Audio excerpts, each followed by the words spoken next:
is the last day of May, which is May 31, 2024. So oras pa natin ngayon ay 10:36 PM ng gabi. Back in a day, so ang ginawa ko which is madaming requirements na ginawa ko.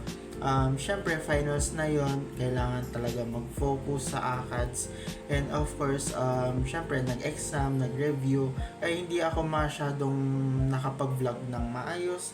And of course, meron pa kaming agenda or di kaya meeting sa mismong club na sinalihan ko, which is theater. Ayan, so magsisimula na tayo sa question and answer via NGL kasi nag-post ako nung nakaraan sa via Instagram and Facebook. Ayan, so minaydi ko po yun. Ayan, so ilalagay ko po dyan sa description down below yung mismong link ng mismong NGL ko. Ayan, so number 1, what is the best or good quality personalities of my sister? Which is napapansin ko pakikisama. Ayan, so nakikisama naman siya sa mga trip ko, ganon. Minsan trip niya din, ganon. Minsan inaayan niya akong maglaro ng COD, Uno, or anything na pwedeng ilaro namin kaming tatlo lang dito sa bahay. And of course, yun lang naman napapansin ko sa kanya. Yun lang naman yung good personalities niya, pakikisama.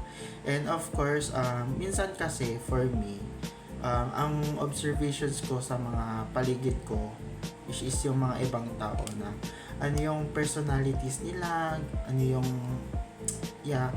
minsan yung mga kasama mo, napapansin mo yung ugali nila, the way yung pananalita nila, the way na nire-respect ka kahit matanda ka or bata ka.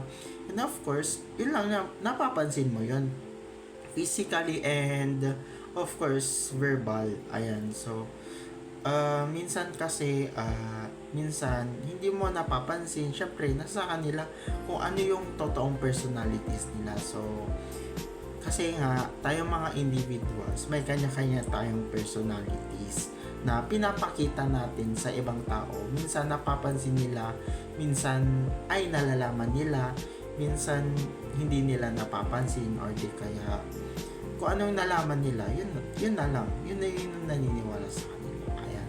So number 2, sino ang matalik mong kaibigang babae? First of all, sa theater, yung mga friends ko na babae doon, and of course nami-miss ko sila. And of course minsan nag-aaya sila na lumabas papuntang Robinson, mga ganyan. Minsan kasi syempre sasabay lumabas ng school, sumabay kakain kung saan kakain, ganyan. And of course ganon. Tas minsan kinukuhanan ka pa ng food, minsan kinukuhanan ka pa ng drinks. Minsan kasi since I was high school, ang dami kong kaibigang mga babae. Nagiging barkada ko sila kasi ang ganda yung pakikisama ng mga babae, ganyan, chika-chikahan, ganyan, and so on and so forth. So, yun naman yung observation ko sa mga girls. Ayan, so, and of course, as of now, in college kasi, ang goal ko is what if na magkaroon ako ng barkadang ang kasama ko puro lalaki. Ayan, so sa theater nagagawa ko. Ayan, so next, may tina-text or mini-message ka right now? Ang mini-message ko which is through academics lang. So minsan kasi may isang person na hindi ko naman close pero classmate ko naman siya, which is sa college, sa mismong course namin or program namin. So tinatanong ko sa kanya na anong update sa subject natin, anong oras, kung may pasok ba or wala, kung may swimming ba or wala. Ayan, so ganun. And of course mga GC kung kailangan ni-replyan, syempre may inoto sa amin, ganun, kailangan kong gawin. And yun lang naman yung mini-message ko sa akin for GC, at saka more on academics lang naman na chinachat ko na isang tao, ganon. So on and so forth. Minsan relatives ko pa nga kung anong balita, kung kamusta na siya, and so on and so forth. Ayan, yun lang po. And of course, number 4, gusto mo bang lumabas ngayong weekend? Of course, gusto ko naman lumabas. Basta may pera. Ako, syempre. Ayoko kasing lumalabas ng... Honestly, ayokong lumalabas or pumunta kahit saan nang walang pera. Ayan, so, alangan na lalabas pa ako ng walang pera. Ang pangit naman nun. Papayag ka ba kung aayain kitang lumabas? Oo naman, syempre. Syempre, go ako. Kung saan, wag lang outside of the province. Ayan. So, next, ilang anak ang gusto mong magkaroon? For ideal ko kasi, which is 3. Ideal lang naman. So, anong gender kung gusto mo kapag 3? Siguro, 2 lalaki, 1 babae. Ayan. So, syempre, kapag 1 babae, tapos 2 lalaki, syempre, at least mabantayan nila yung 1 babae. Syempre, pag-iingat, ayan, kung anong nangyari, syempre, babae nga naman. Next, meron ka bang mga piercing? Wala po. Ayan o, kita nyo, wala po akong piercing. Never pa ako nagpi-piercing.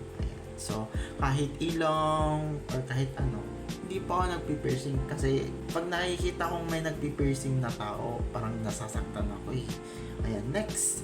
Sino ang matatalik mong kaibigang lalaki? Of course, eto yung sinabi ko kanina na goal ko na magkaroon ng barkadang lalaki. Ayan. So, sa theater, of course, nagawa ko. Sila Ray, sila Rainier, si Michael, si Nathan. Kami lang. And of course, more pa sila. Yung si Matong and so on and so forth. So, ayun, nag-grow naman yung friendship namin magkakabarkada kaming mga lalaki. Ayan, so, minsan nga, goodbye, ganun, ganito, nag-hug, minsan nag-appear, minsan nag-fist bump, ganun, kapag sasakay na ng tricycle or di kaya sakay na ng jeep. Minsan nga si Rainier kasi sinasabayan ko siya or sinasamahan ko siya papunta sa boarding house nila. Ayan. So sinasamahan ko kasi marunong pa ako makisama. Ayan. So yun, sinusundo ko lang naman. Ayan. Bago ako umuwi. Ganun yung ginagawa ko. Kung minsan, kung magkasabay kami or meron siya. Ayan. So next, sinong namimiss mo? Ang namimiss ko which is yung theater fam, of course. So, namimiss ko ngayon kasi, yeah, ang daming pinagsamahan, ang daming kwento, and of course, yung mga barkada kong lalaki. And also, yung mga friends ko na babae, of course. Kasi, ayun, so, totoo lang, nakakamiss lang. Kapag once na isang araw or ilang weeks na hindi kayo nakikita, kasi nakakamiss talaga, of course. Yeah. And of course, next one is yung advisor ko noong when I was high school sa Drumiller. Nami-miss ko siya kasi, yeah, kasi siya yung mismong ilaw ng tahanan. No? Yan, so, mother of all. Kasi siya yung caring, kung anong kailangan, kung anong nasira, kung ano yung, syempre, kung kamusta, ganun. Sa totoo lang, namimiss ko siya kasi, kaso, nasa ibang bansa nga lang. Ayan, so, minsan, at isa pa yung mga kasama ko sa Drumiller, namimiss ko sila, pero, minsan, nagkikita, minsan nakasalubong, ayan, so minsan na kaya kami nagkikita, pero nung high school talaga magkakasama kami kapag may practice, ganyan, or anything na lakad sa mga, ayan, sa mismong agenda, like parada or any competitions, dancing, and so on and so forth. At yan ang nagtatapos ang question and answer via NGL. So, kaya magkita-kita tayo sa June and July.